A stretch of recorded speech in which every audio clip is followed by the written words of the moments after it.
Hey, what's going on? What's going on? What's going on, everyone? Welcome to another Conversations with Kev.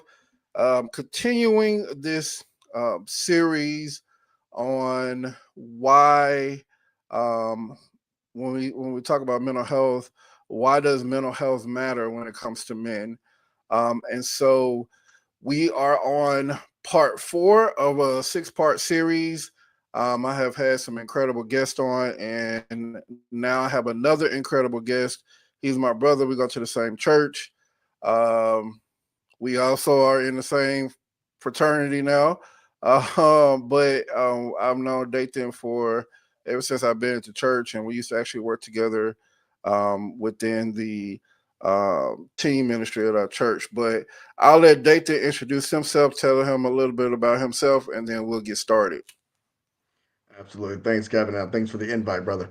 Dathan Johnson, CEO, founder, Culture Care. We are a mental health platform focused on individuals finding cultural matches to their therapeutic goals.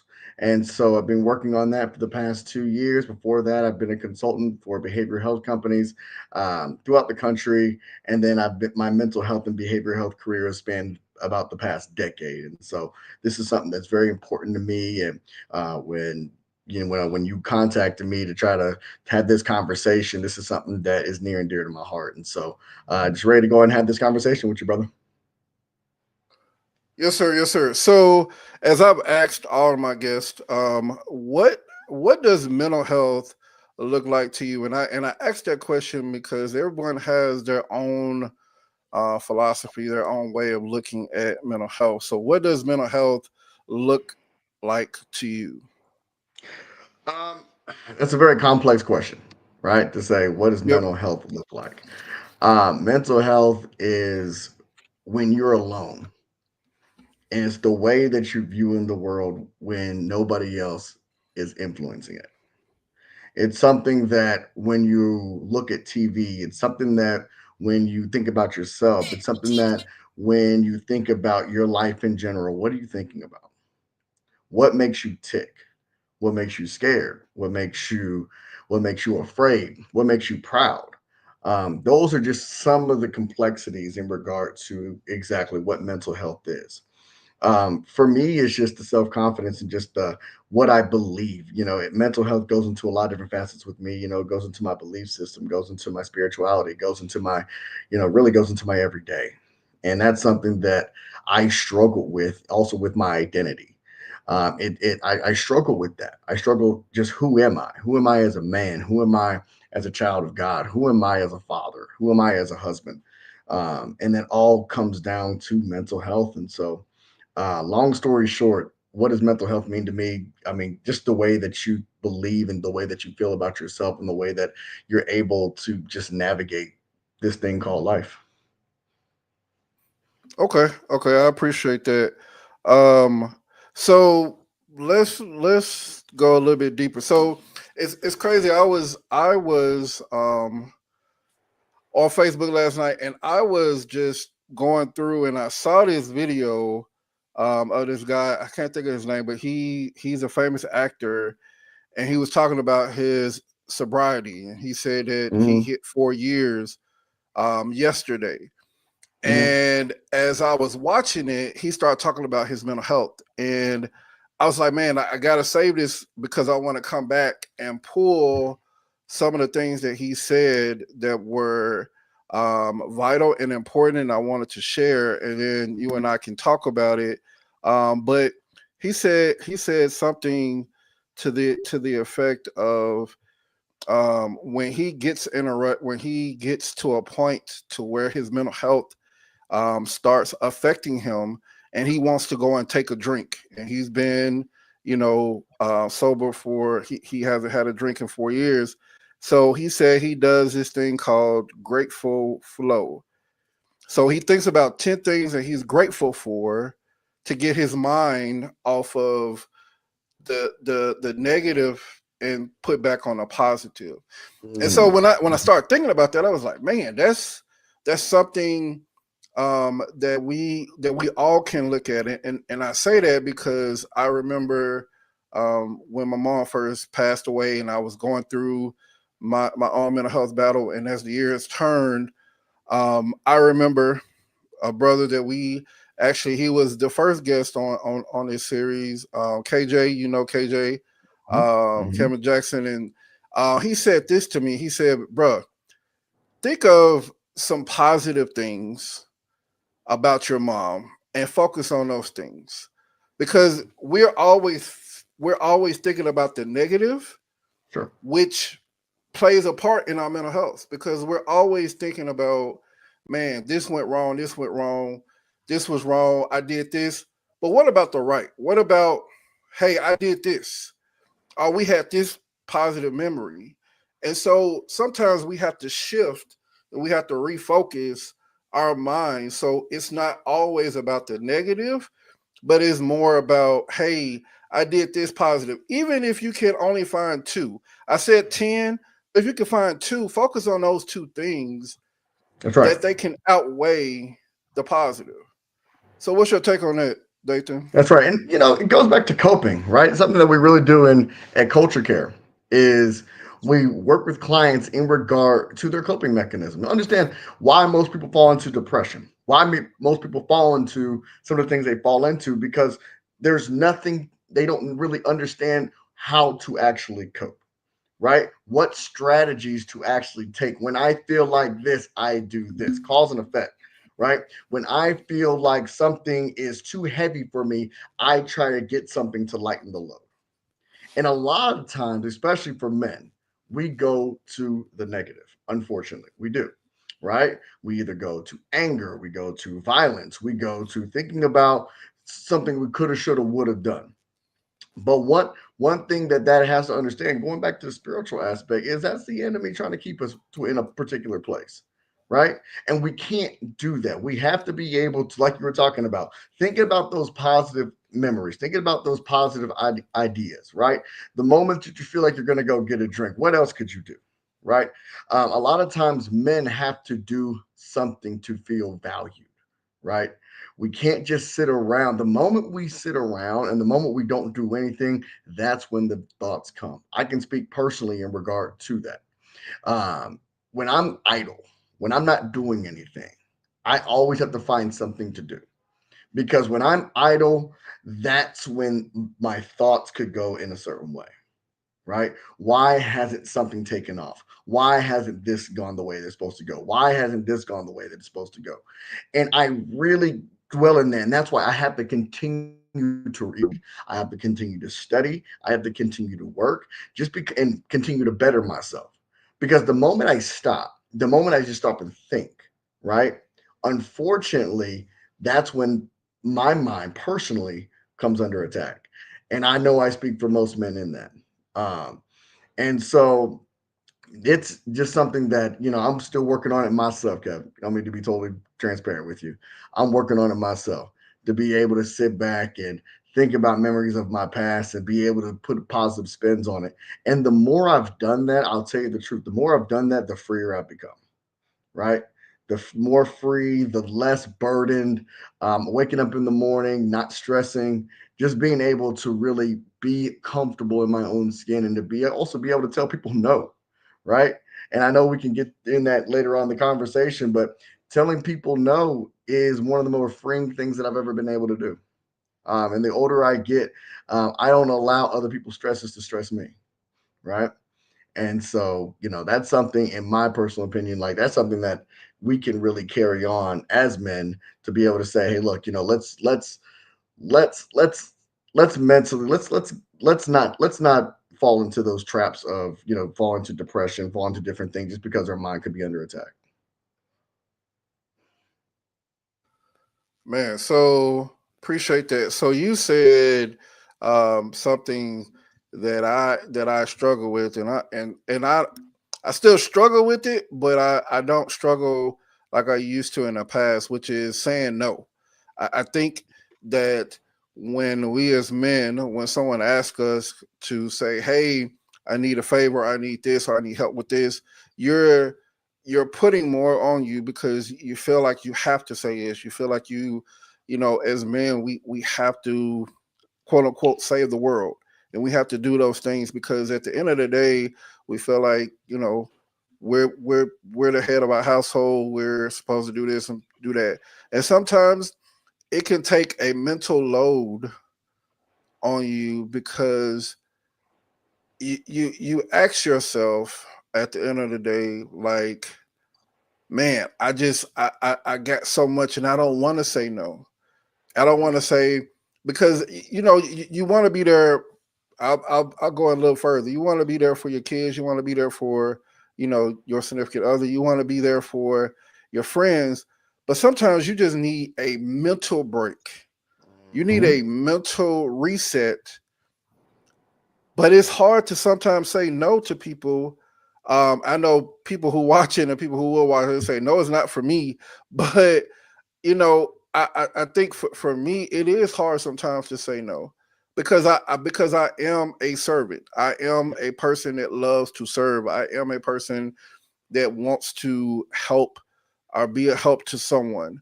But Mhm. sometimes you do have to be able to say no to reset your mind, reset your body, so you can go out there and be able to function. Because you still, it's like when you get done with day's work, you get done dealing with people, you still have to come home, and I don't want to say deal with family, but you still have to come home and be the man of your house. You still have to come home and do the things that you have to do in your household. So it can become so much for a person, for a man, that sometimes they get in their own thoughts and they say, "Man, like this is a lot." But who do they turn to? And I think that's the biggest thing is as we get deeper. And this is something that I brought up every week: is who is your support system? And I know I'm jumping from talking about saying no, but you know when you say no and you can't say no and you're understanding, man, I gotta help everybody, but I need somebody to talk to because I'm trying to help everybody, and I'm saying yes to everything that comes my way, and I'm saying, hey, I can do this and I can do that, but it's mentally and it's physically breaking a man down to where they're like, man, I don't know how much I have left because I've been doing so much. So Right. speak on that, Dathan. Yeah, I mean, let's break down what you were talking about. Honestly, there is no there's no joy in working yourself to death. Okay. Uh, just be 100% transparent with you. There's no joy to work yourself to death. Um, we as men need to be needed, whether it be in church, whether it be in a relationship, whatever. Right? We need to be needed. That's just the way that God has placed us on this earth. Um, saying no to somebody is one a complete sentence. No is a 100% complete sentence. And you're saying no based upon the request. Now, if you're talking about family, if you're talking about somebody that depends on you, then that's a different conversation. But just for a brother who's already asked you 12 times and said, hey, I need something, and it's going to take away from my immediate family, my brother, I can help you get there, but there's some sort of self responsibility that you have to be able to take on, right? I can't I can't save you from yourself. And that's where, brothers come in, and that's where it can't just be you. I have to be able to say, if I'm going to say no, I'm going to outsource this answer for you. Okay. I'm going to be able to say no, but I think I know who can help you. No, I think, but you know what? I'm not going to just say no, good luck. Hey, I can hook you up with a resource to be able to get there. But me personally, I don't have the capacity to get you there. And that's okay. You talk about support system. I have friends. I have people that I lean on. I have my brother. I have, my wife, of course. I have people that I lean on for my support system. And if I need something, and if I ask for something, or if I just really, really need something, those are the people that are really going to hold me down. I know this. And if they can't hold me down, that's okay. I'll find it somewhere else. I'll find it, like you said, in a brother, in a friend, in a mentor, whoever that I have. But one of the things that men like to do, unfortunately, is that we like to live in isolation. We love living in a place where isolation is key because we don't want any judgment. Um, that's one of the things that we work with people at Culture Care is the fact of you cannot live in a bubble. Life is hard enough. You cannot walk this life by yourself. You have to be able to find somebody that you can walk with, that you can talk with, that can relate to you. I hate to keep going back to the platform, but this is something that literally we've been working on for the past 2 years. Go ahead and And put your this is plug why, in. yeah, I'm gonna throw it in there. Um, the reason why we do it, the reason why Culture Care even exists, is to be able to align therapists based upon cultural background. Culture does not mean race. Culture is where you view the world, right?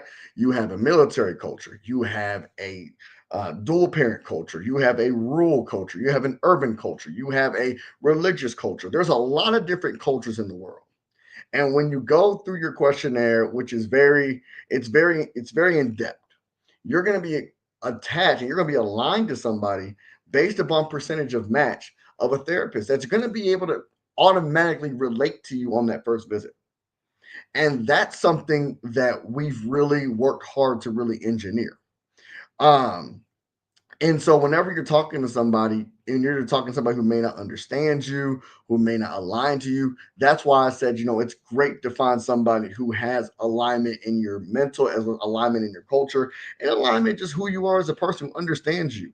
I have buddies of mine that I don't necessarily agree with all the time, but at the same time, they may not agree with me, but at the same time, I know that I can always count on them and they can always count on me. And just because they know where I come from and I know where they come from, and I know I want the best for them, same if they want the best for me. So that's really the focus. That's really the focus for me, like in regards to like leaning on somebody, just finding somebody that's reliable. But going back to the whole no thing, um, no, I used to be like that, Kevin. I used to, try to be everything for everybody. Then I found out that I was burning myself out. You can't burn it from both. You can't burn the candle from both ends. You have to have a time to rest. You have to have a time to say no. And you know what? When people say, "Man, why not?" No, no is a 100% complete sentence. And I've learned to stand on that. No, no is a noun. No is a verb. No is an adjective. No is everything in between. No. And if I can't do something, I can't do it. And that's just the way that it is. And people have to be okay with that. And if you're not okay with that, then you're not going to mess up, like we talked about before. We're not going to mess up my mental health and my personal space and the way that I feel about myself just because I say no. Right on. I appreciate that. I receive that myself because again, I've had this conversation plenty of times about me saying no, and people always say, "Hey," um, so I go back to what my mom used to say: if you don't listen, you gonna feel. And I feel like Those who do not listen sometimes, will feel. right, and so I got to understand, listen and tell, and when your body tells you that you need to stop and rest and you don't do it, I've learned that God will get your attention one way or the other and You're sit you going to feel it one down, way. man, one way or the other. So I want to go back. You said something. You said two things, and you talked about being idle, the idle mind, and how when you're just around, you're sitting around. There's so many things that you could think about, and I'm a thinker, so I'm going to be thinking, and I'm always thinking, and I'm like, man, I could be doing this, and I could be doing that, and what about this, and what about so your mind is always well, I'll say everybody, but my mind is always going, always going, always going. Um, and I feel like you know sometimes people do that to be distracted from the things that's going on in their life. They try to distract themselves from whatever's going on with their spouse. They try to distract themselves for whatever's going on that can that's negative towards them. So what one of the things that I learned is again with my own mental health journey is just sitting around those negative thoughts can creep in. And when those negative thoughts creep in, it's like, okay, I got it. Let me try to do something to switch that off so that it's not a ongoing thought in my head. But again, if you continue to be idle, your mind is going to continue to have those thoughts come in. So how do you deflect from that? How do you do something else to make sure that you're not in a position to just continue to have those thoughts come in your head? Because one of the things about um, dealing with mental health is suicidal ideation, and I face that in my life, and I understand it the more and more that I've had to deal with it myself, and knowing that you have these thoughts come in your head because you have so much time, you have so much idle time to start thinking about the negative. And like I said before, to start thinking about the positive so you won't have all these negative thoughts. And so, but it's hard to do. Again, a single person like me, I'm always I'm alone, so I'm thinking. So it's like, hey, when I'm thinking about something, how do I deflect from thinking about those things? Well, I can call someone, support system. I can go to the gym. I can do something to take my mind off so it's not idle and it's on something else to be able to deflect from that and make sure that my mind is not constantly being idle. So when you said that, man, I was just like, man, I know and I understand that for myself because at the same time I understand that having an idle mind can have things creep in, and they're not always positive things. And so you're thinking, and you're just chilling around the house, and you're like, man, what can I get myself into? Sometimes getting yourself into can be the wrong getting yourself into, and now you looking back on that and saying, man, why did I do that, or how did I get myself into that? So we got to be careful, when we have that idle time, Mm-hmm. because those thoughts can creep in. Well, I'll speak quickly to that. Um, and what I'm learning right now. What are we doing whenever we do have those thoughts? And if they're creeping in, and something that I've learned through therapy and counseling, how are we working through those, right? Or Mm, have we dealt with it, right? Have we? Why does it keep on coming into our mind? Why does it keep on creeping up? Because we haven't dealt with it. Because we haven't worked through it. We've poured over, like we talked about before. Sometimes you pour over it with alcohol. Sometimes you pour over it with whatever type of vices that you have. Um, but the main issue is that because you haven't worked through it, mm, right? And so, have you worked through that pain? Have you worked? Because everything that you do is going to be related to that pain, right. right? Somebody will say something to you and will trigger you, not because of what they said, it's because of the pain that's associated with it. Yep. And that's something that I personally had to go through, um, because it's something that, um, I would hear somebody say a certain thing and it would automatically set me off. Or even my wife would say something to me, and it's not about what she said; it's just the way that it made me feel. Mm, There was one exercise that I did in counseling. I held a pen over my head, right? mm-hmm. And I went through the whole session, and it was just one of those one of those little pens. Let me see if I have one around here. Well, that's okay. Um, Literally just a pen, and I invite you to do it. Get a pen, hold it over your head. Now, while you do that, have a full fledged conversation with somebody, right? Mm-hmm. Now, your shoulder is going to start burning, Right. right? Your shoulder's going to start burning. Now, is it because of the weight of the pen, or is it because that your arm is up in the way that you're feeling? Right? And Mm-hmm. that's just like the way that if we haven't dealt through our trauma, if we haven't dealt through our issues, that's exactly what it is. It's not what somebody says to us, which is light, it's the way that it actually made us feel. And that's where the hurt comes from. And Mm, that's the reason why when we're sitting around and we're thinking about whatever negative thoughts that may come into our mind, that's the reason why, because we haven't completely dealt with a lot of the issues that we're going through. And as men, it's tough. It's tough. And if you're not getting professional help, I mean, yeah, we can talk through it. We can go to church about it. We can shout about it. We can talk to pastor about it. We can do everything we can. But if you have not worked through it, and I'm not talking Come about on. just one conversation and then just trying to get over it, right? That's what we Yep. like to do. We like to say one conversation and yeah, I'm good. No, Yep. you have to continuously work through it. And some things, some battles are lifelong. Mm. Some battles that I fight personally are lifelong battles that I'm going to have to fight every single day. And every time those thoughts come up, I have to be able to fight those and try to put something else in those places. Mm. Man, come on, come on, come on, preacher. Come on, because you you said a lot.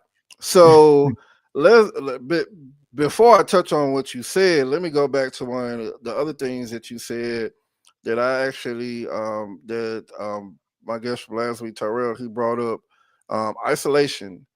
Mm-hmm. And isolation was a big thing for me. Yep. I remember when my mom passed, I isolated myself for 6 months. Like I would Mm-hmm. go to work, come home, literally sit in my living room until it was time to go to bed. There was Mm-hmm. no watching TV. There was nothing. I didn't go nowhere. Like I literally was a zombie for 6 months because there was so many emotions, and I was trying to figure out how to deal with them.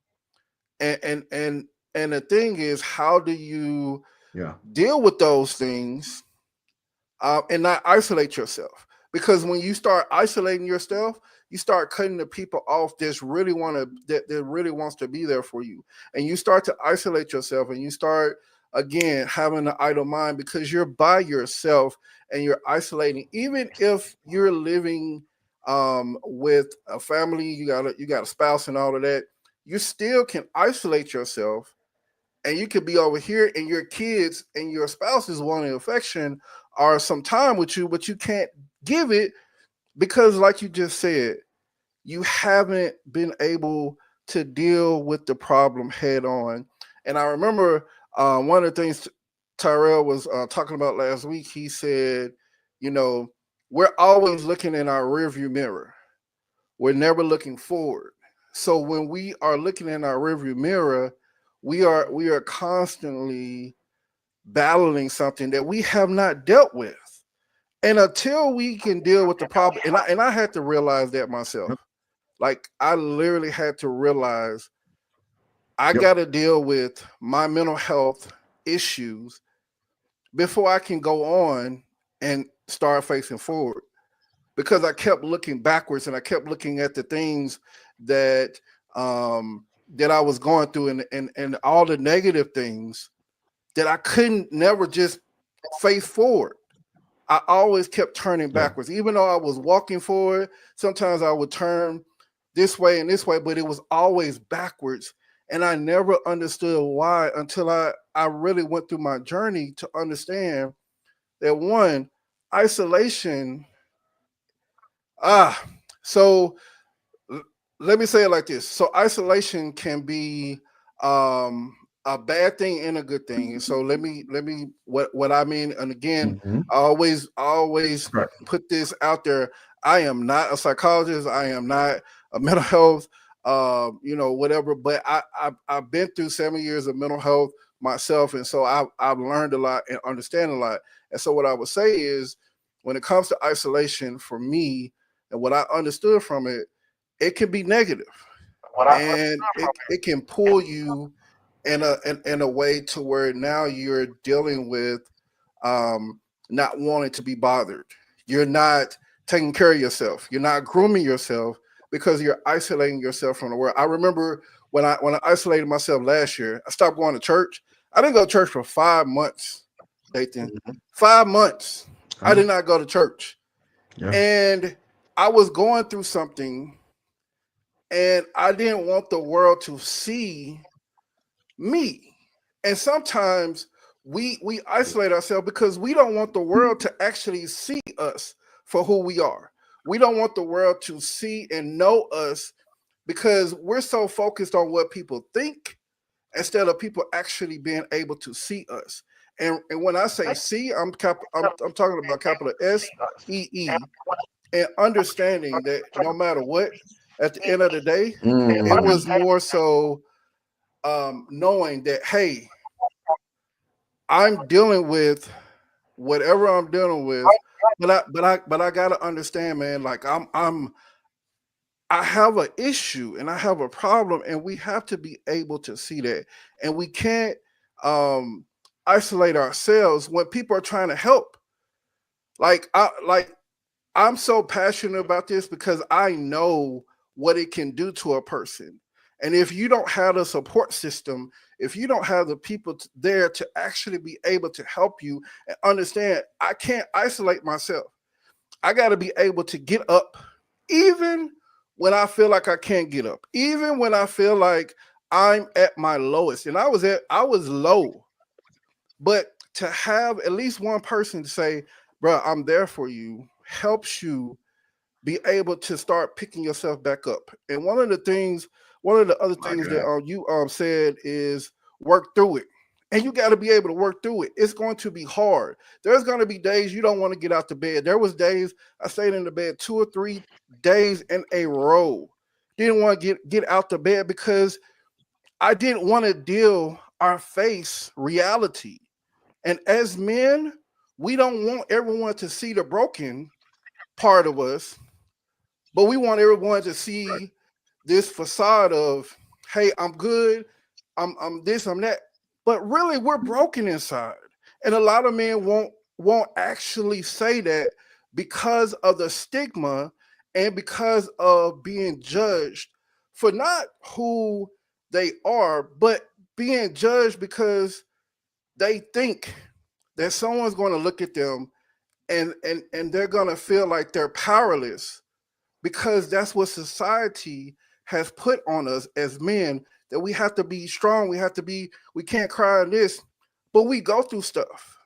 But how can we get to that point of one, coming out of isolation, two, facing ourselves and looking in the mirror and saying, today might not be the day, but I'm gonna get up and I'm gonna work through it. So I just had to say that, man, because isolation was big for me when I was going through my own mental health journey, and I isolated myself, and I just continue to isolate myself. And people would call, ignore. Like I turned my Mhm. phone off because I didn't want to deal with anyone trying to pick me up, pull me Yep. out, because I was dealing with something. And until you're ready to face whatever you're dealing with, no one else can help you and pull you out of what you're dealing with. You yourself have to be able to lift yourself up, have to be able to pull yourself out and say, man, today I'm going to do what I need to do. And I'll continue the conversation real quick. Think about Proverbs 18:1 talks about it, right? Talks directly about it. He who isolates himself pursues selfish desires. He rebels against all sound judgment. A fool delights in under a fool does not delight in understanding. They only airing out his own opinions, right? And so the Bible talks about that distinctly in regard to isolationism. And it's something that we as men we were taught to do, like you were just talking about. Don't cry, be strong, everything of that nature, right? Um, this is probably the first generation of men that I came across that, especially black men, who literally tells kids, "I love you" on a daily basis. This is something because I told my own son that I'm going to let you know that it's okay. It's okay to have feelings. You don't have to be hard. You don't have to be tough, right? I want you to be strong. I don't want you to be hard, but also I want you to be prepared, right? But in regard to masculinity and things of that nature, yeah, you're going to be masculine, but at the same time, you're also going to have emotions. You're going to have feelings because you go through things. And don't you ever think that I'm never going to be a phone call away. And I tell that to all my friends. I said, look, I've started even saying I love you when I get off the phone with my friends because I do. And I genuinely believe that. And I'm not going to bend because I don't know when the last time I'm going to talk to them. And I don't ever want to regret the moment that I didn't say, hey man, I love and appreciate everything you've done for me. You know what I'm saying?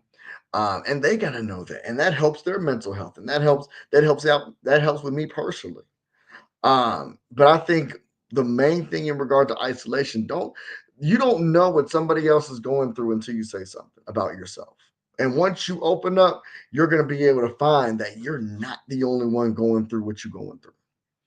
Right? I encourage anybody who's going through something like that, find group therapy. You know, it's something to sit around a group of culturally minded men and talk about your issues. It doesn't have to be the one-on-one counseling session where somebody you're laying on the couch and somebody has a pen up to their chin saying what's going through your mind. It can literally be a group of men sitting around at a table, at a dining room table, and somebody moderates and we're just talking. We're just having a conversation in regard to what we're going through in our personal lives. I have a men's group that I go to every Wednesday at 6 a.m. And literally, that's all we do. That's all we talk about is how's your week going? How we go around the table. How's everybody doing?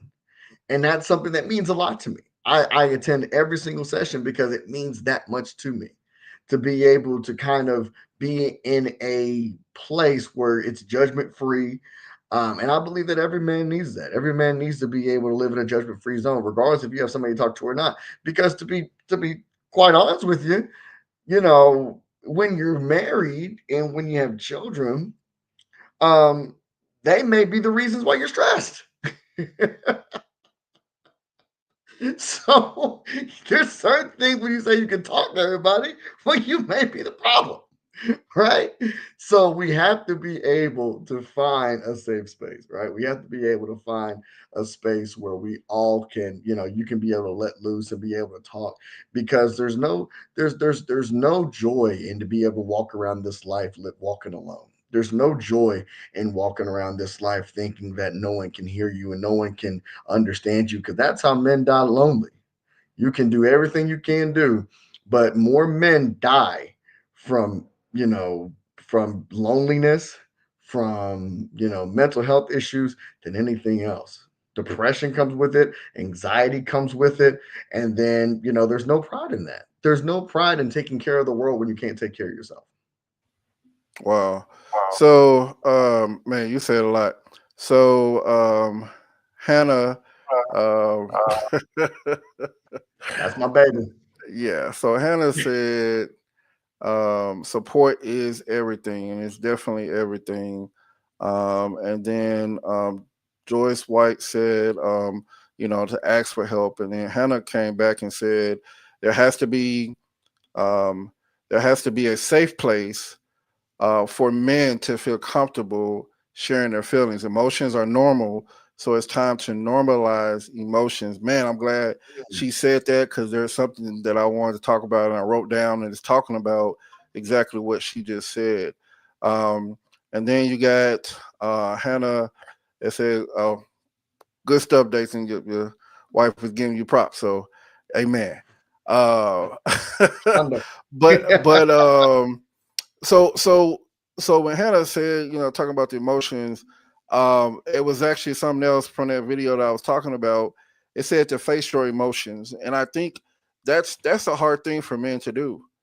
Yep. It's a hard thing for us to say it's okay to face your emotions, whether it's I need to go and hit and go and box, or I need to do something to face whatever is going on with me. How am I feeling? Because if you share with another man how I'm feeling, back in the day, you couldn't do that because people would talk about you, and it's like we gotta, like Right. Hannah said, we gotta start normalizing the understanding of what emotions are because we all have them. No one on this planet is not a robot that does not have emotions. All right, Right. somebody in your family passed, you're going to cry. Yeah. All right, if somebody get married, somebody get pregnant, somebody's going to cry, somebody's going to have those emotions, and so we all have them. But for men, we try to hide them because we don't want people to see them. And so the thing is, how do I continue to go through life without really understanding and face my emotions that I'm dealing with? Like, it's okay to cry, and that's something that needs to continue to be said. I'm not saying you have to cry on everything, but you have to. I've cried on my doggone show. I don't know how many times, and I try not to. A couple of weeks ago, my brother was on, and he started talking about our mom, and I cried, and I said, "Man, I'm trying to get through one show where I don't cry." Okay, and I was almost there Yeah. to my brother started talking about my mom, and so at the end of the day, we have to understand, man, we have to be able to face those emotions, and we got to be able to talk about them. And we got to be able to understand that we all have emotions, and we have to be able to deal with them and not run away from them. Well, I think the biggest thing is the hardest thing to do for a man to do is look in the mirror, right? The Right. mirror is because with the mirror, it will show all of your faults. It will show Yep. all of your faults. You know, whether you and people call you say this, oh, you look good, or say, oh, Kev, you're looking good today. When you look in that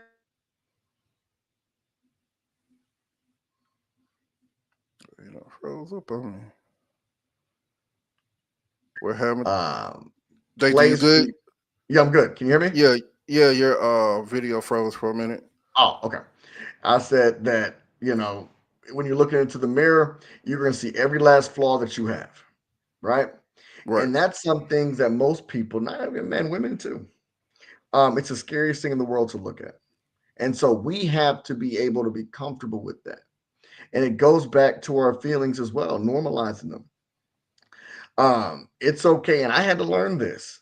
It's okay not to be okay. It's okay. Like it's normal to not be okay. It's okay to literally say, and I just learned this. Like sometimes, like for instance, um, my wife will ask me, "Hey, are you okay?" I used to just say, "Yeah, I'm fine. Yeah, I'm fine. Yeah, I'm fine." Now I'm like, if I'm not okay, hey, are you okay? No, I'm not okay. I'm not okay right now, and I just need to get this out. Now, after I get this out, the thing about me is I'm done with it, Mm, right? But I know there's a lot of explaining that has to be done on the back end of that.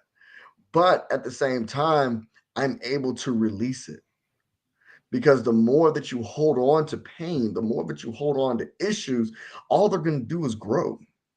And they're going to mm, grow into something that you've never seen before. And that goes back to how we cope. That goes back to what are we afraid of as men that if we say X, it will lead to X, right? What are we mm-hmm, afraid of? What are we afraid? Like if I cry, how is that gonna make me? How is that gonna make you feel about me, right? If I show a certain type of emotion, how is that gonna make you feel about me, right?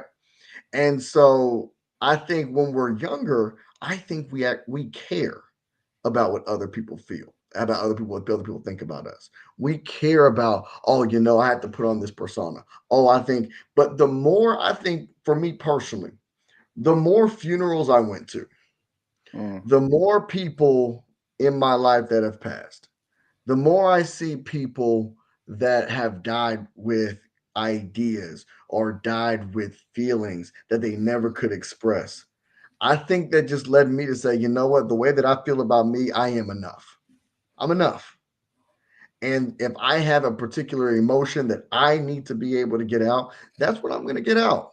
And I'm okay with that. And that's what I said, going back to saying no, it's okay to say no. It's okay to say no. That goes back to my feelings. I don't feel like doing that. I'm going to be respectful, but I have a mission to make sure that not only is my family okay, not only am my friends okay, but I want to make sure that I'm okay. And I want to make sure that I'm in a place that I'm comfortable with myself. And if I need to feel any type of emotions, I'm going to feel that. Whether it's crying, whether it's sadness, whether it's happiness, whether it's just me getting up dancing, whatever it is, right? I'm gonna feel those emotions and I'm gonna do it because I'm comfortable with who I am. okay, right on, right on. Um, so let me go back to something that you said. You said a couple of things that I want to touch on. um, when you talked about saying okay, and when you were saying, hey, when your wife asks you, are you okay? You were saying, yeah, I'm fine, and that was my defense mechanism for a long time. When someone would ask me, hey, are you okay?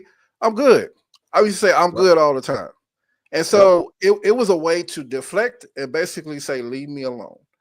Yep. And for years, nobody really said anything. And I remember being at my last base in North Dakota. And I remember my therapist, I think the first or second session, she said to me, she said, quit saying that. I said, quit saying what? She said, quit saying you're good and you're not good. Because if you were good, you wouldn't be crying in my office right now. If you were good, you wouldn't be hurting right now. So you're using that to deflect so people won't ask you and actually, nobody, because you're a private person, nobody would actually find out what's going on with you. But quit saying that because you're not. And she said the same thing that you said. It's okay to not be okay.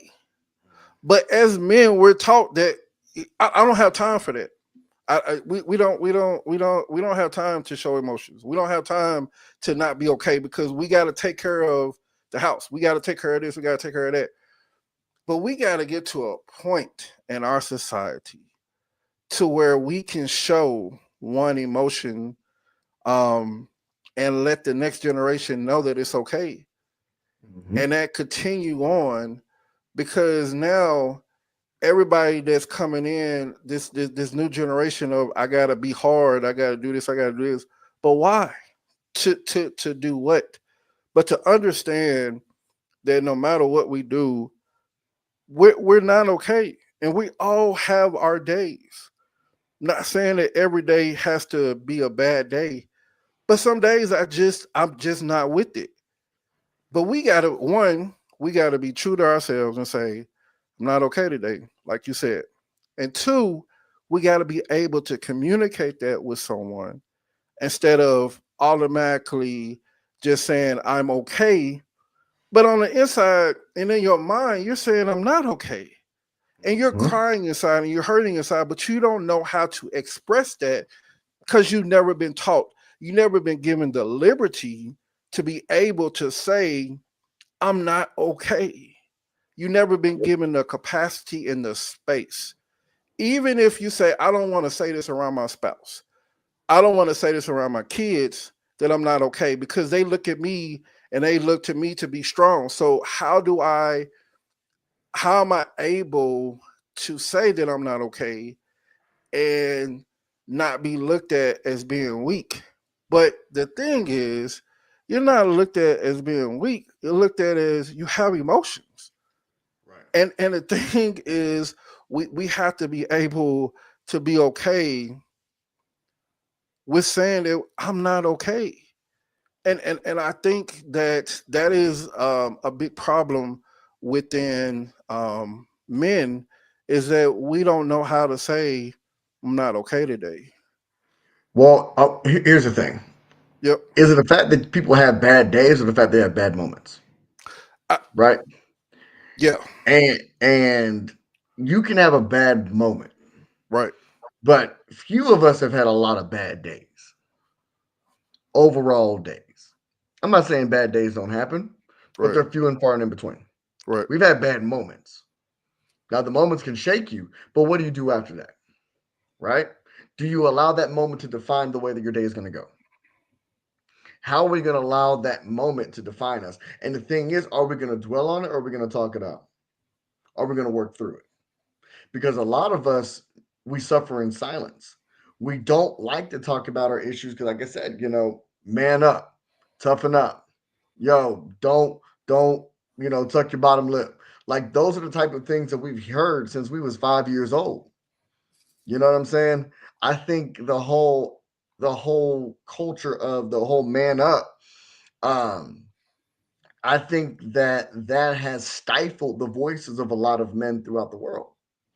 Mm. Because the definition of man up is basically shut up. And we've been told to keep it tight lipped for such a long time that now we're grown and we're just now starting to figure out that that's not okay. And it's not okay to stifle our voices. Now, I think if we were really honest with ourselves, I would really think that if we were to talk, like there's a reason why a lot of ladies have a lot of ladies groups, right? There's a Mhm. reason why you if you go to brunch, you see a whole bunch of ladies at brunch. You rarely see a lot of guys at brunch. Rarely. We just don't go, right? We're not gonna see Right, we're not gonna have a table full of guys drinking mimosas, right? right, It's just not gonna happen, right. right? But True. at the same time, and the reason why is that they're able to have their groups and they're talking about whatever they're talking about, and that's how they recharge. And a lot of us, when I'm watching the game or we're talking or whatever like that, a lot of times after we have very short conversations when we're all together. Short. I can honestly tell you when I'm with a group of guys, if somebody's going through something, unless he says it, I'm not going to ask, Mm. right?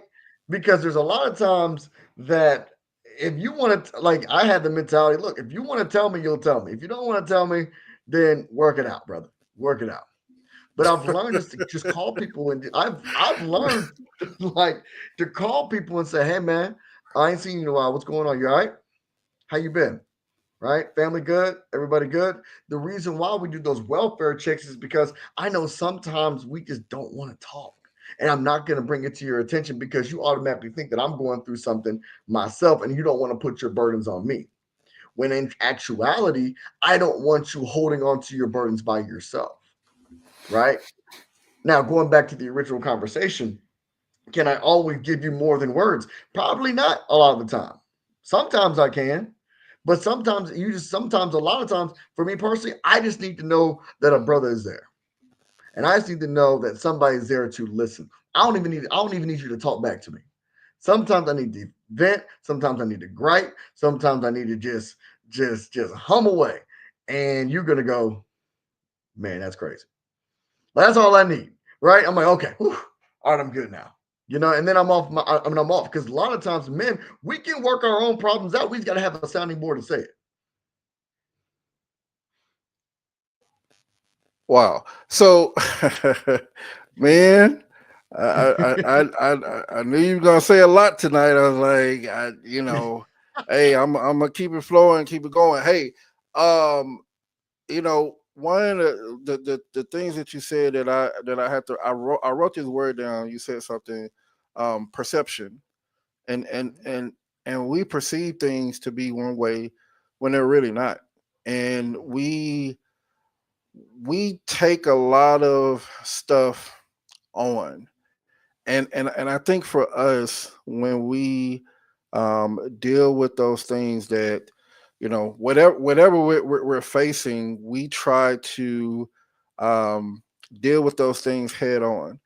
And I think the biggest thing that I understand and I know is that we can't always feel like we can put the weight of the world on us, because we can be perceived as this strong person. I'm smiling all the time. I'm strong. Ain't nothing going on with me. But at the end of the day, I go home and I cry. Like it's mind boggling to me that I had to understand this as I was going through my own journey with mental health, is that the strongest person, from the perception and from the view, I would think that they got everything together. But behind closed doors, they might be thinking about killing themselves. But Mhm. in front of everyone, it's the perception of they're smiling, they got everything going for themselves, they got a good job, but they're not happy inside. And I always have to say this to people when I talk about mental health: money does not make you happy. Material things do not make you happy, because at the end of the day, those things are just things. Mhm. But knowing that someone cares for me, knowing that someone is going to be there for me, knowing that someone thought of me today, that song, it always goes back. I always think about this song. Somebody pray for me, have me on their Mhm. mind. Like took the time and prayed for me Right. because we all need that. We all need someone to just say, "Man, you were on my mind." And I've learned going back to one of my god brothers passed away, and and this is when I was still in the military, and I remember I was like, man, I need to call him and his brother. He was in a Navy station out in California. I remember I said, man, I need to call him, and I was on my way home that day from work. His brother, one of his brothers, called me and said, man, like, hey, do you know what's going on? I said, no. He said, he was telling me his brother, something happened, brain dead, passed away. Never got to speak to him. And I realized from that when somebody's on your mind, call them because you never know why that person is on your mind. And I think that we take for granted because it would be like, I'll call them tomorrow, but who's promised tomorrow? Who's And so promised? as men, we got to be able to let each other know, hey, I'm there for you, bro. I'm there for you. But we got to be able to, just as much as we say we're going to give, we got to be able to receive it as well. Because sometimes it's easier for us to give it, but it's not, it's hard for us to actually receive it. Because I'm like, I don't want nobody to be all this emotional stuff because I don't know how to deal with that. But you can Yep. give it, but you can't take it. And so Some of the we best gotta be doctors able, make the worst patients. man, say that. And we gotta be able to say, hey, I will take that. Someone took the time to actually think about me, pick up the phone and check on me. Because there's a lot of people around here who wish that they had that one thing. I'm gonna give this analogy and I'm gonna let you speak. I remember looking at this analogy of this it started off with this person who was walking and they had to walk. And so it showed the next person had a bike. And the person that was walking said, man, I wish I had the bike. But the person that had the bike looked at the bus and they was like, man, I wish I had fare to get on the bus. Mhm. The person that was riding the bus was looking at the car next to him and said, I wish I had a car. We're always looking for the next thing instead of understanding that whatever is going on in our lives, we got to deal with that and we got to face that. And we can't look ahead because whatever we have, and that's the thing with a lot of guys, with a lot of young guys. Oh, I got to make money real quick. I got to do this real quick. I got to do this because I don't want to be in this same situation. Me and my brother grew up poor. We grew up in the hood, but both of us got degrees now. Both of us are doing good, doing well. And so anyone can make it out, but your mind has to be set to be able to make it out. And you have to have the right people to help you and push you towards what you're trying to do. And sometimes you have to be able to say, man, I'm going to be better than the past. That's right. But we have to be able to say that and we have to be able to believe that. Sometimes we can say a thing, but do we really believe it as men? Like Right. and the first time someone says to us, man, you can't do that, it tears you apart just like that. And now you're wondering to yourself, man, can I really do this? Can I really open up this barbershop? Can I really open up this restaurant? But the wrong one negative thing will turn everything, and then you turn to doing something else because that Mhm. wasn't your dream, that wasn't your goal. But we let society tell us what we're supposed to do instead of following our minds, instead of following the people that's supposed to be there to help us. So we got to get to a point as men that we have strong-willed minds, but we're not afraid to say, "Bruh, I need help. Bruh, I need this. Bruh, hey, I'm not good today."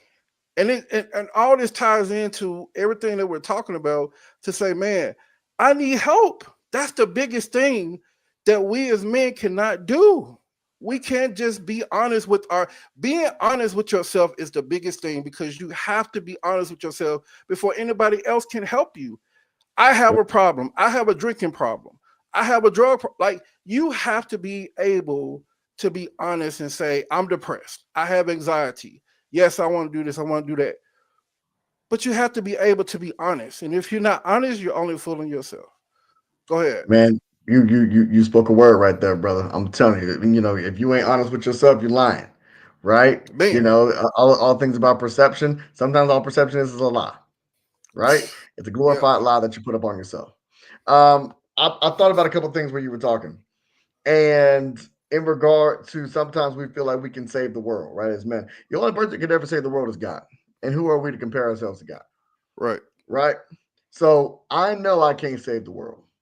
I have my little piece that God has given me, and other than that, that's it, right? I can't save nobody. One, I can't save nobody who don't want to be saved. That's number one. And number two, um, I can give you the tools to get yourself out, but you have to have the one to get yourself out. Some people do have a Mm. victim mentality. Some people do have a mentality where it's a lot easier to say, well, it's me. Because whenever you say, you know what, I'm going to fix an issue, unfortunately, it goes back to what we were talking about in regard to looking at yourself and looking within. That's hard to do. Mm. It's hard to look at yourself and say, you know what, it's my fault that this happened. You know what? Oh, I could blame this, but you know what? It's my fault for the way I reacted to it. Right. And so that's something that we as brothers, we have to be able to hold each other accountable, right? If I'm always going to you and you're telling me your problem, and I'm always saying, man, you're right. I'm not being honest with you. Right. I keep people around me that's going to keep it solid. Right. And if you're going to come to, and if I'm telling you, hey, this, that, and the third's going on, I want somebody to look at me and say, man, you're wrong. Hey, you think you're right. You're just being emotional right now, but you're wrong. And so you need to go make it right. Right? I remember my dad, he always tell me that, make it right. Whatever you did wrong, make it right. Um, we talked about money for a second, right? Mm-hmm. How money doesn't change you. Money don't change you, money exposes you. Mm. Money exposes who you are. If you were not a nice person without money, you're gonna be even more nasty with money. Well. If you were generous without money, you're going to be even that more generous with money. That's just what money does. Money doesn't change anything. It makes you, if you were depressed without money, you just with money, you just depressed with money and you're more comfortable depressed, right? That's all it does. And it gives you access to more depressive things. Right. That doesn't change who you are as a person. You have to be able to fight the demons within you. And how do you fight the demons within you? To be able to get a solid group of friends and somebody that can look at you in your face and tell you, hey, you need help with this, right? You need help. And a lot of brothers, we don't want to go through that. We don't want to, like you were talking about, we don't want to be the one being examined, right? My ego won't let you talk about me in my face. Now we got, you Come know what on. I'm saying? Now I don't want to be around you no more because I think you're gonna talk about me, Come on. right? But it goes back to what Proverbs 18:1 was talking about, right? A man who wants to isolate himself, that's not the way to go. That's not, we were never designed to walk this world alone. Mm. Okay. That's why Adam created Eve. That's the reason why even the animals on Noah's Ark had to go two by two. So you think about it, we were never designed to walk this world alone. Right. That takes us out of what God has really placed it with what we're supposed to be doing. So we have to be able to find somebody, not only is going to be able to walk with us, to be able to hold us accountable and to be able to put that mirror in our face and say, you know what, is this something that you're really supposed to be doing? And I believe in you that much that I know it's not. And I know you can do better. Mm. Right.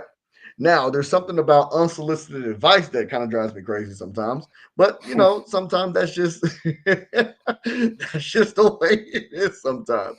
Yeah. But going back to it, man, I think that a lot of times we get in trouble because, like I said, we're either hesitant to advice. Somebody would give us advice and tell us to do something, and we just don't take it. And then all of a sudden, we wonder why we get ourselves in the situations. And That's just something that as men we just got to be able to work through. But if I can get anything out of this podcast, and the tell brothers today is find somebody. Find Man, somebody who's going to hold you accountable. Find somebody who's going to look you in the eye and tell you, "Hey, man, I really care about you. I really love you, man. But we got to work on these particular things, right?" And it's hard. It's hard to find those connections because we right. like to, like you were talking about the whole conversation. We love to isolate ourselves. It's a lot easier to isolate ourselves. How many brothers do you see walking around the grocery store by themselves? How many times do you see brothers, walking around, just anywhere on the street or whatever? By themselves. We we love to isolate ourselves, but that's not the way that God designed it. That's not the way that we were designed to be. We were designed to be social people. We were designed to actually be able to surround ourselves with people that are like-minded, like-cultured, and to be able to bounce ideas off of and be able to speak our mind. Some of the most successful people in the world have a group of people that are also successful. I Mm, can tell who you're going to be by the friends that you hold the most dear, right? mm. If you're around successful people, if you're around people that are mentally strong, if you're around people that know how to work out their emotions in a productive way, I can guarantee you their friends are the same way. And so that's something that us as men, we really have to be able to strive for and to be able to work on. And if you don't have that, that's something that I pray that you go out and seek. There's plenty of groups out there that, whether it's a church group, whether it's a barbershop, whether it's basketball, whatever it is, find you a group, find you a group of people that you can bounce ideas off of and talk to. Mm. Hey, appreciate that, brother. So going back to that video that I was talking about at the beginning, he said when we talk about our emotions, you either have to take action over running away from your emotions. Like you actually have to take the action to actually deal with it versus running away. And a lot of times we don't want to take the action because we don't want to look in the mirror and face what's really going on. We want to be able, like I said, as Tyrell used last week, look backwards, look in the review, because I was saying this last week on a show. I said, when he brought that up, I was saying it's crazy because that day I was at work walking backwards and I was bumping into people, and my coworker was like, "Kevin, why are you walking backwards? You need to be walking forward." And I said, "I don't know why I'm walking backwards." And the understanding is that as we continue to walk backwards, we can't see. We don't have eyes in the back of our head, as people say, but we have eyes forward because God wants us to look ahead, not look backwards. Because we've dealt with everything that we have to deal with. We dealt with the pain and we dealt with all of that.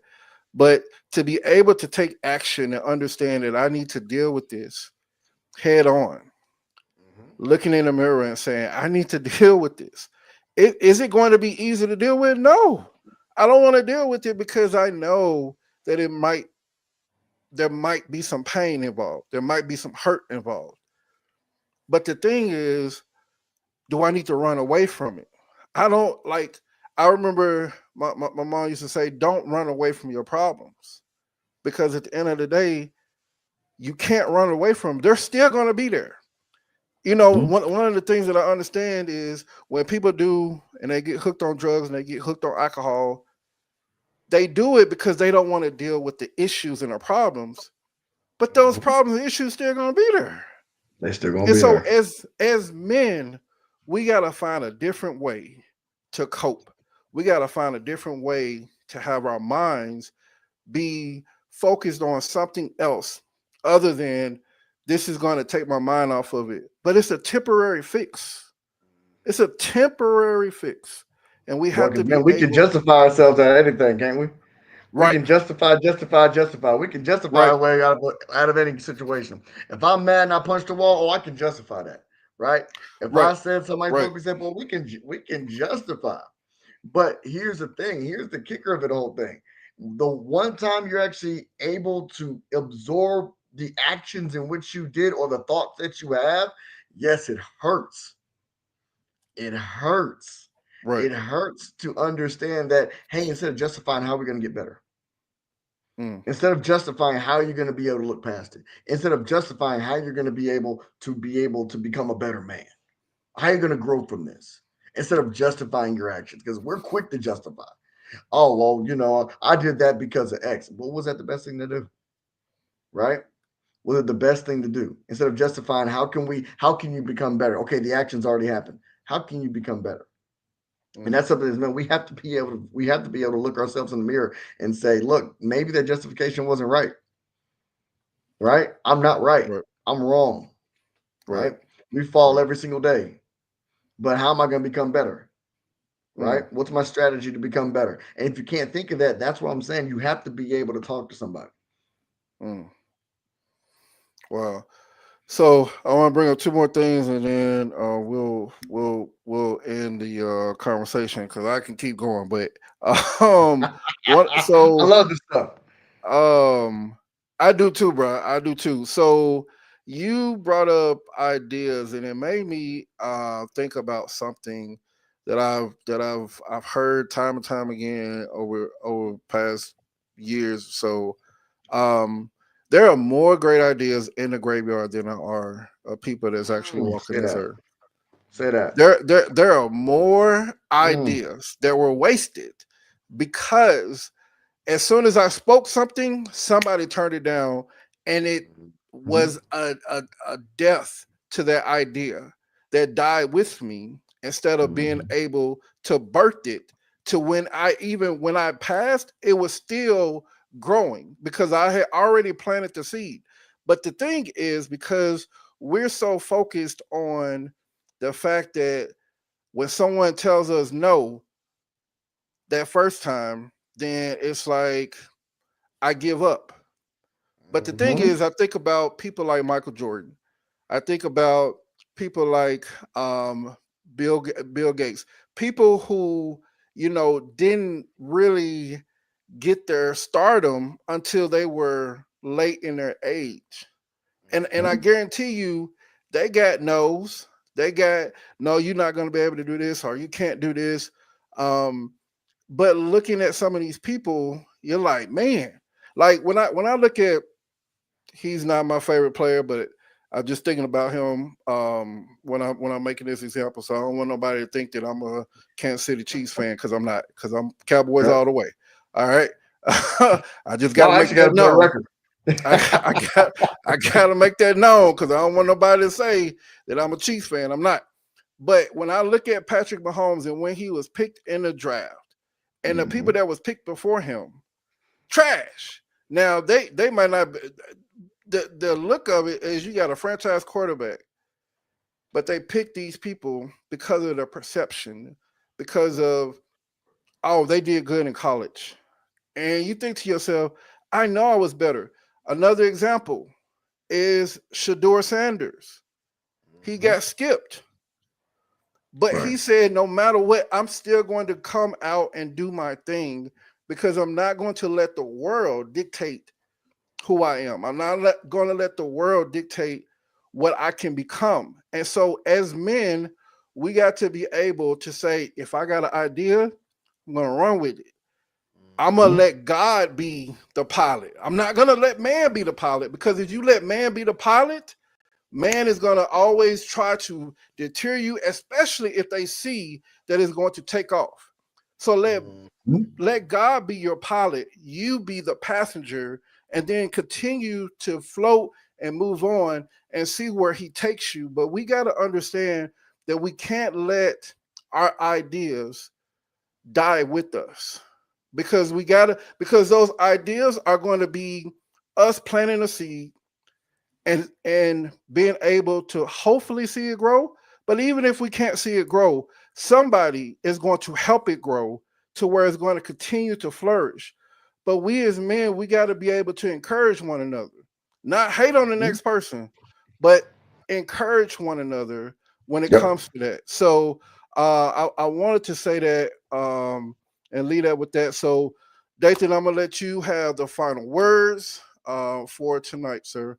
Your Okay. final Well, look, thoughts. Kev. Man, I could talk like we talked about, man. I could talk about this all night, brother. Like this I is know. something that is near and dear to my Me heart. too. Me too. And it's something, especially when you're talking about men and having these conversations and what we're feeling. And I feel like the older that we get, man, the more that we're able just talk about life, right? And just talk about what we're going through and our feelings and emotions. I think the biggest takeaway from the night is to be able to find somebody you can talk to, whether it's a friend group, text message group, brothers, and don't isolate.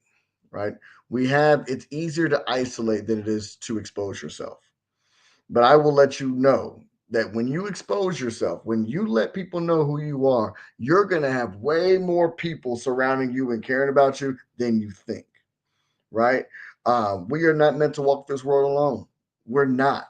We're not built for it. We're not built to have our ideas die with us. We're needed for our ideas to flourish. We're needed for people to come to us and say, you know what? Thank you for because your idea just got me a house. Your idea just got my first car. Your idea did something for my generations that nobody could ever do. And that's what you want to be able to be. So, final words for me, continue to keep God first. Continue to, if you have an issue, if you have a problem, go see somebody. Go see somebody, whether it's pastor, whether it's friends, or whether it's something that you got to pay insurance for, right? I need you to go see somebody. And then final plug, joinculturecare.com. It will be released in January. Be sure to look out for it on the App Store as well as on the Google Play Store as well. Um, if you would like to get a demo and you are a clinician, please reach out. I'll be more than happy to give you access and you can be able to tour the site before it actually launches. Hey, appreciate you, sir. Um, so, final words.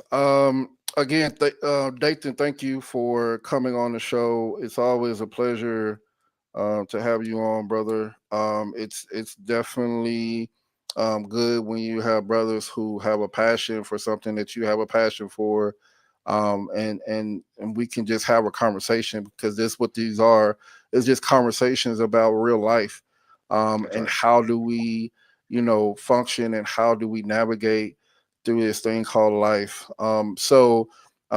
Again, part four of this 6 part series. God is really working with me on this series, and I thank God for putting this on me to really dive in on something that continues to need to be talked about.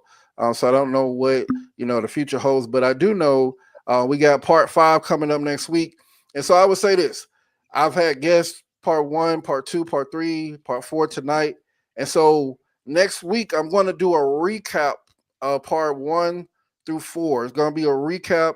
I'm just going to talk about some things, and just have a conversation. So join me.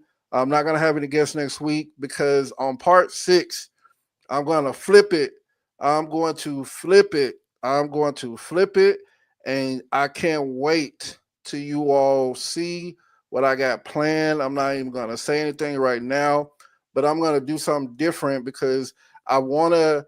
I wanted to do this in a way, and as I kept going through and I kept trying to figure out how I wanted to have my guest on, that 6 part, I was like, man, I got to do something different. I got to do something powerful. So it's going to be powerful. I hope that you all continue to join, continue to share, because it's going to be impactful. And I pray that what's said tonight, what's been said, is impactful for someone, and that someone tells another brother that you're loved today, that I care about you today, that I'm here for you today, because we all need that. Even if it's just one and you just hear it one time.